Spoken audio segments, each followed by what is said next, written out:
为着要让期限到期的核能机组会当继续发展，国民党的立委提出协助反映气设施管制法第6条条文修正草案，计共有5个版本。今仔早起伫立法院初审幕，提案的国民党的立委是强调讲，因是替民进党政府来解套，也毋过民进党的立委是呼吁国民党应该爱尊重专业。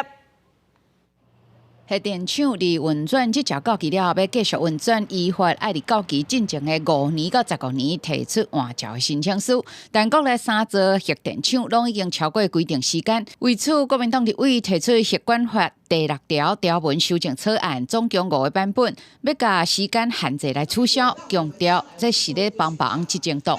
那最主要的原因呢，就是要帮民进党政府解套。如果我们不修法，那么赖政府将完全丧失核能这个能够运用的干净的能源的选项。减碳要到位，不然我们会跟恐龙一样灭绝。在野党诚心诚意为民进党找出一个解套的方式。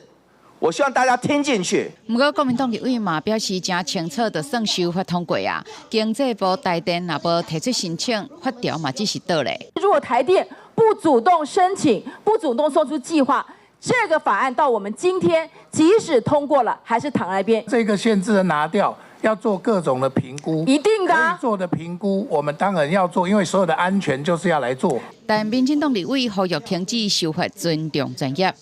今天真的不该进入法条的审查，询答结束，我觉得就应该散会，放过人民哦，放过台湾，尊重专业。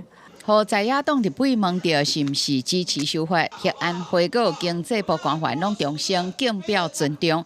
有关取消提早申请的限制，核电厂需要开偌济时间才会当营业继续运转呢？核安会估计审查需要3到5年的时间，爱看无共机组来定。经济部是估计要当运转爱开5年到10年时间。记者林志文、林志坚台北报道。